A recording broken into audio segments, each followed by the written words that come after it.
El mundo disruptivo de Sofía será una plataforma que presenta historias innovadoras, disruptivas, diferentes, trascendentales, que rompe patrones, prejuicios y paradigmas, y nos cuente historias inspiracionales de mujeres y hombres que han dejado un legado a través de hacer las cosas diferentes. Bienvenidos al mundo disruptivo de Sofía.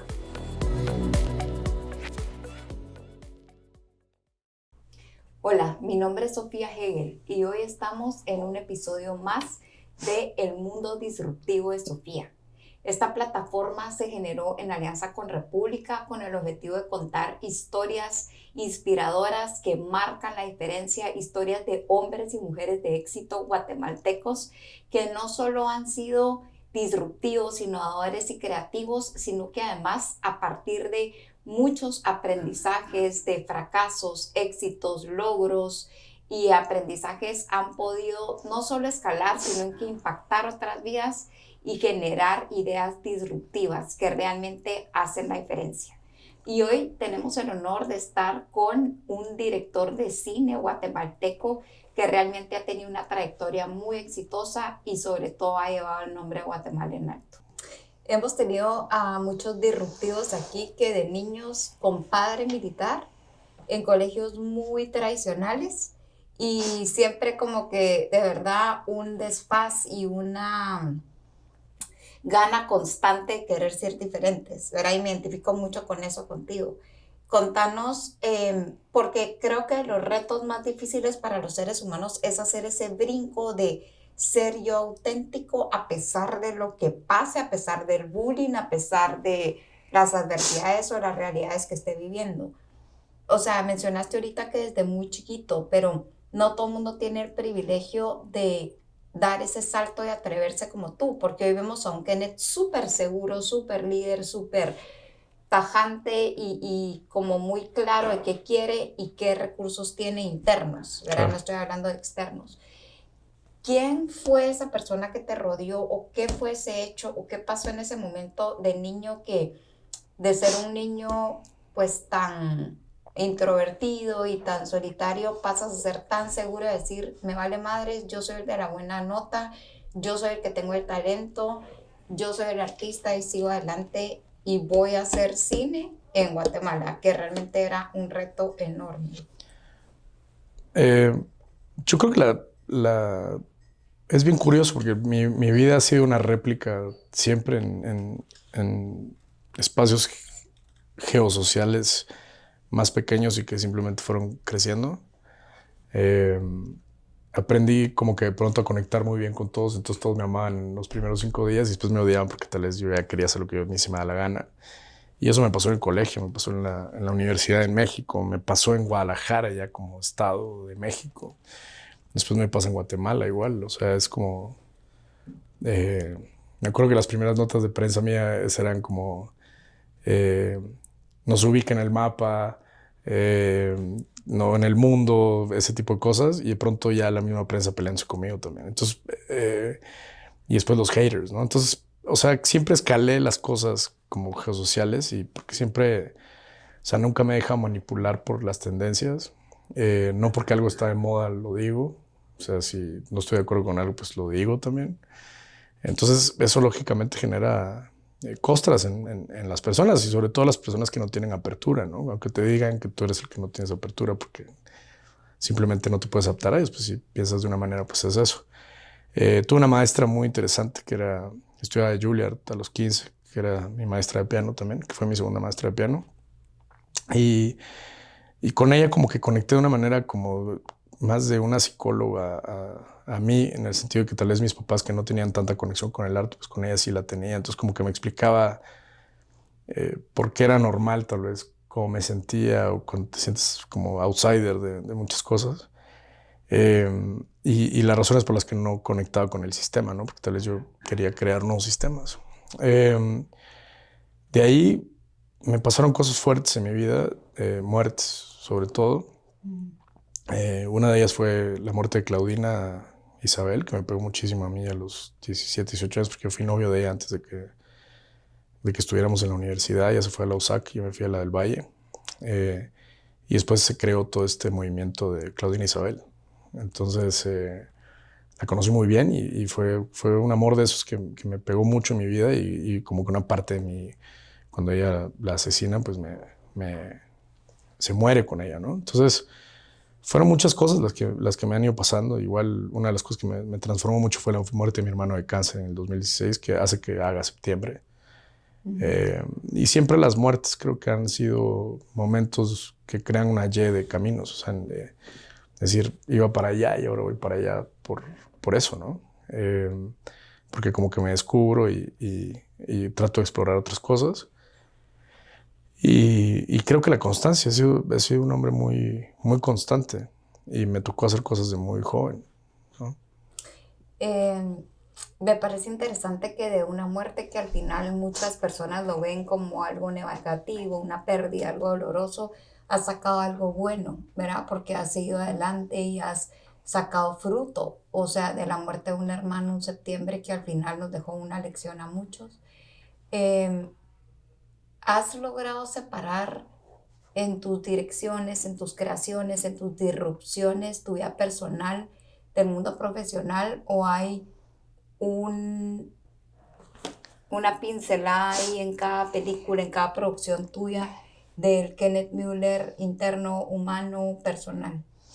Yo creo que el 100% de las películas que he hecho, o sea, tienen una profundidad personal íntima del Kenneth de ese momento, porque creo que yo creo que las personas que no evolucionan al final, o sea, las personas que siguen teniendo los mismos amigos, que siguen estando en los mismos lugares, o sea, creo que trato siempre de no ser esa persona, o sea, trato de cambiar y de evolucionar y de pasar al siguiente nivel o a una circunstancia que tal vez no entienda.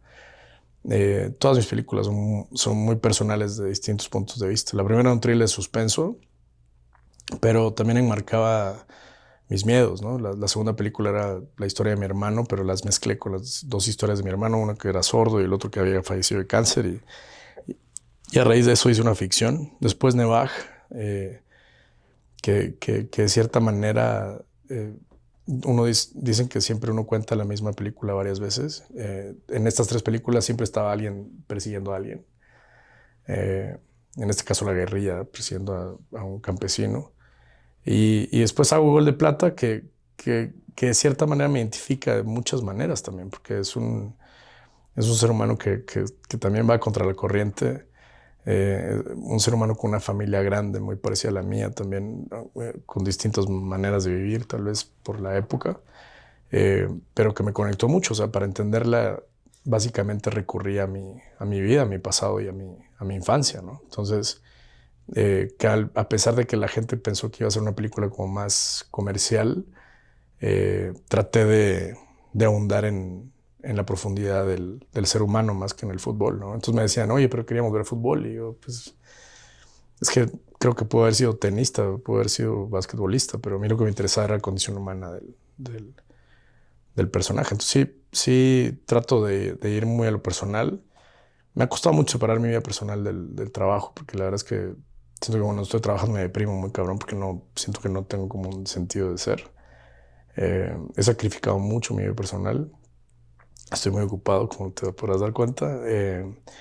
Pero esto es de hace años ya. O sea, no es un tema, es un diario vivir. O sea, que salgo a un lugar, tengo que ir a otro, después tengo que ir a otro, después tengo una reunión, después tengo que, ahorita filmo a las 2, mañana filmo otra cosa, después me llaman de otro país, tengo que salir. Entonces, de cierta manera, no sé, o sea, es una especie de esclavitud hacia lo mismo que creaste, ¿no? Esa es una pregunta interesante. Hay un tema que todo el mundo te pregunta, ¿verdad? ¿Cómo no ser una marca comercial cuando realmente hay que rentabilizar el proyecto y lo has mantenido muy limpio en ese sentido? Pero hoy no vamos a hablar de esa parte porque te lo preguntan en todos los foros porque has sido de los pocos que ha logrado rentabilizar el cine en el mundo, porque no solo en Guatemala, y eso es un reto enorme. Más me interesa esta parte personal porque yo de verdad te escucho y digo, wow, me siento súper identificada y lo hemos escuchado de todos los que han venido en un pasado, de un Philip Wilson, de un Emilio Méndez, que en el pasado sacrificaron mucho, tuvieron que rendir muchas cosas personales, un Philip que no vio crecer a uno de sus hijos, un Emilio que pasaba en la moda y en el desarrollo de marca, y de repente a los 40 años se dan cuenta, no, o sea, esto no puede seguir siendo mi vida, cambian, y ves a los dos ahorita en una etapa vulnerable, sensible, y no solo eso, sino que muy familiar, muy personal, muy por el otro. ¿Tú estás feliz de sentir realizado, de estar sacrificando tantas cosas de la parte personal? ¿Crees que va a haber un momento que ya no va a pasar y que te vas a dedicar a la vida personal? Porque el mejor consejo que han dado muchos líderes acá ha sido tener un equilibrio, pero también sabemos que ese equilibrio es súper difícil cuando estás creciendo y cuando estás, no sé, liderando un mercado tan difícil como el cine.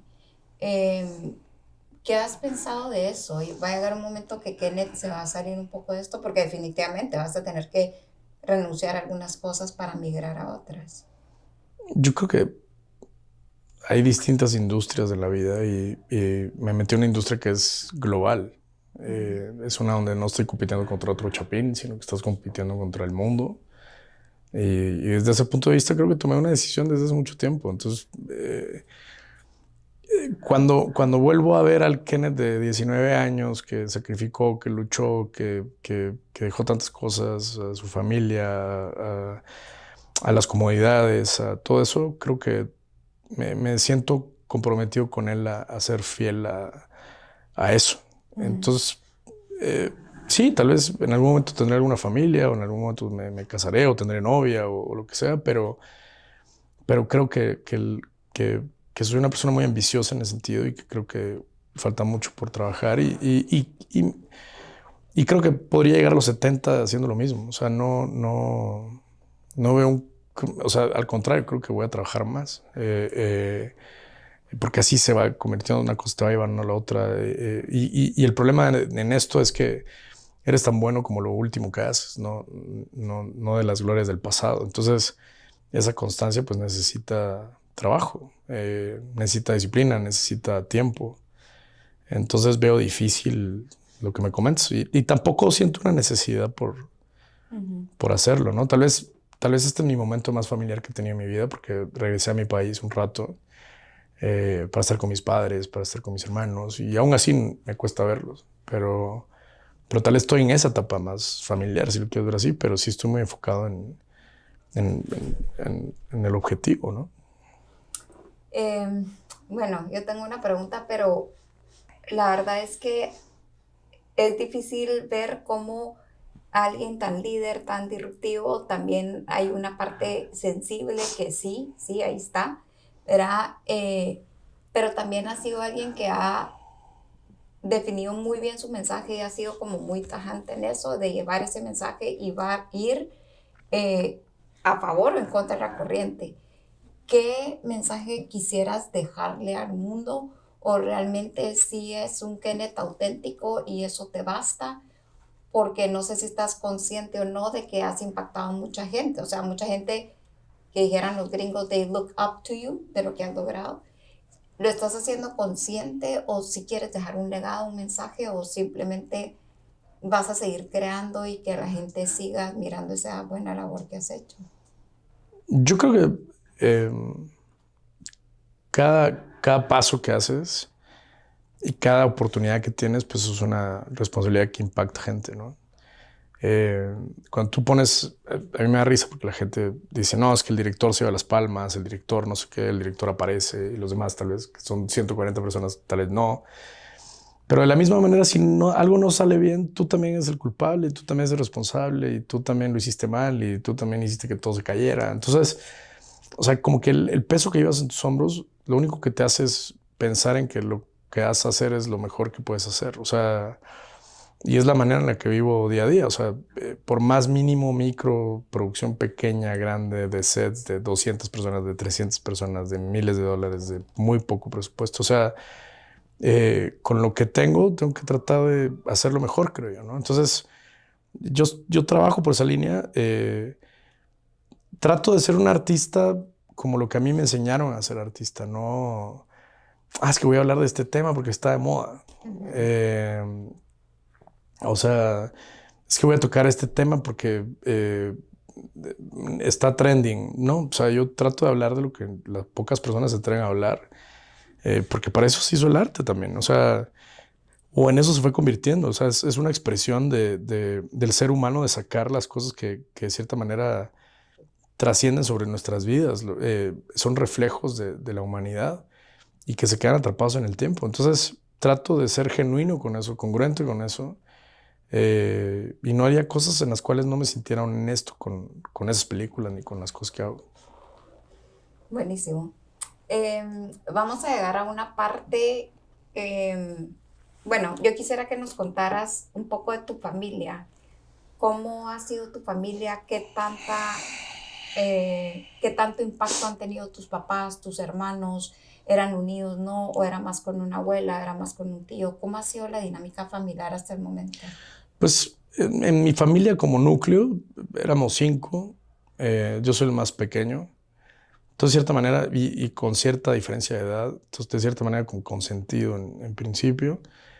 Después mis papás tomaron la decisión de separarse, entonces como que me tocó ese lado de compartir de cierta manera como en 2 núcleos completamente distintos.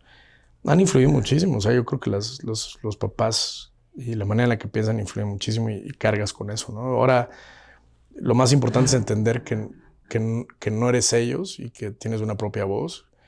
Y yo tal vez desde ese punto, tal vez mi papá en algún momento me dijo, oye, trabaja en la empresa, puedes ayudar a tus hermanos haciendo esto. Y pues no, o sea, yo traté de hacer mis cosas, no quería intromisiones, no quería como que alguien más tuviera el control sobre mí. Me ha costado con el tiempo también con los socios, porque a veces siempre alguien quiere el poder de cierta manera y ahí es cuando a mí me pierdes. Porque soy como esos canarios que se te escapan, ¿no? O sea, y más cuando me tratas de poner una jaula. Entonces he tratado de vivir mi vida con libertad. Y he tratado de asumir esa libertad con la máxima responsabilidad que tengo, que es complicadísima también, porque al final cada vez lo que dices influye más. Trato de tener un poco más de cuidado con lo que tuiteo, con lo que tal vez todo este año ni tuiteé, ni el año pasado tanto, y soy como más generalizado, porque tal vez hieres ciertas cosas, ¿no? Entonces trato de ser un poquito más responsable con eso, pero que definitivamente apoyo ciertas cosas que estoy muy claro, pues las apoyo y las voy a apoyar de otra manera, ¿no? Te voy a hacer 5 preguntas. Sí, claro. Solo puedes contestar sí, no o una palabra, excepto la última. Ok. 1, ¿has tenido mentores? Sí.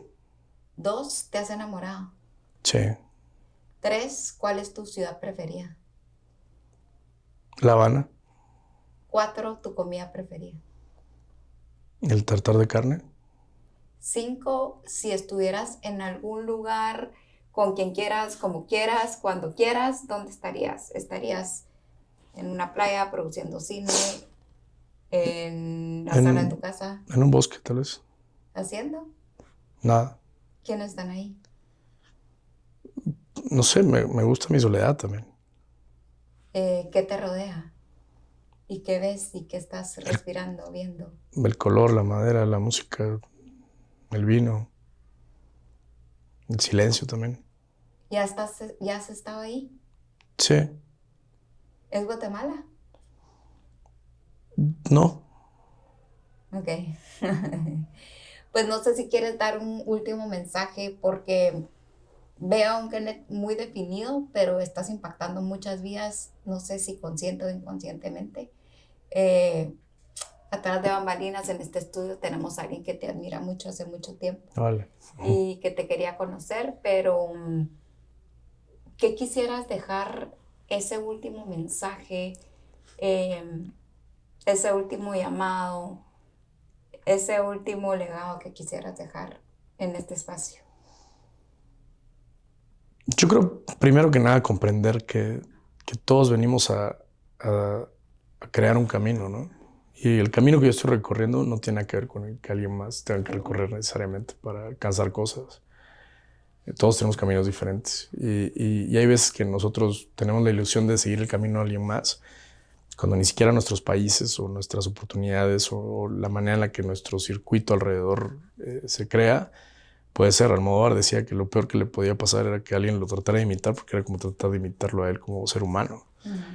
Entonces yo lo que te diría es que traten de buscar su propia voz. O sea, no porque algo está funcionando tengo que filmar eso que está funcionando, no porque esto te lleva a festivales voy a filmar eso que me lleva a festivales, no porque eso que me lleva a plataformas me tengo que filmar lo que eso lleva a plataformas. Yo te lo digo como Septiembre fue una película que fue muy personal, que la filmé en mi país, fue la primera película que filmé en mi país, porque la primera la había hecho en México y mi miedo era que se distribuyera, que alguien la quisiera, que yo decía, pero si está hecha en Guate, ¿quién la va a querer?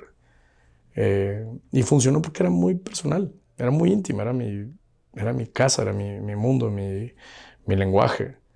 Y al final se distribuyó en Estados Unidos, Latinoamérica, España y se sigue distribuyendo.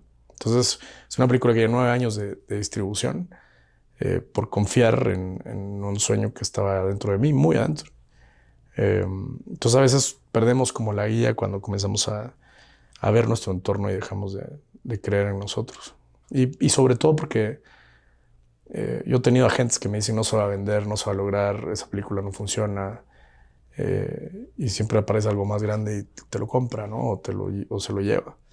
Entonces yo creo que la fe en nosotros mismos también funciona para hacer las cosas que quieres, ¿no? Buenísimo, pues este fue un episodio más del Mundo Disruptivo de Sofía.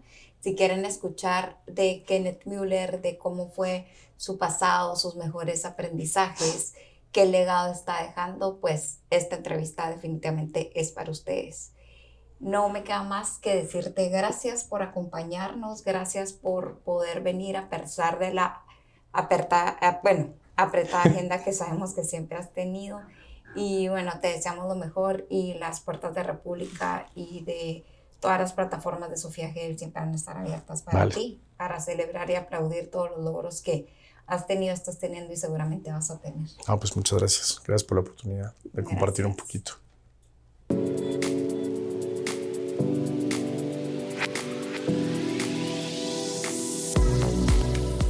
El Mundo Disruptivo de Sofía será una plataforma que presenta historias innovadoras, disruptivas, diferentes, trascendentales, que rompe patrones, prejuicios y paradigmas, y nos cuente historias inspiracionales de mujeres y hombres que han dejado un legado a través de hacer las cosas diferentes.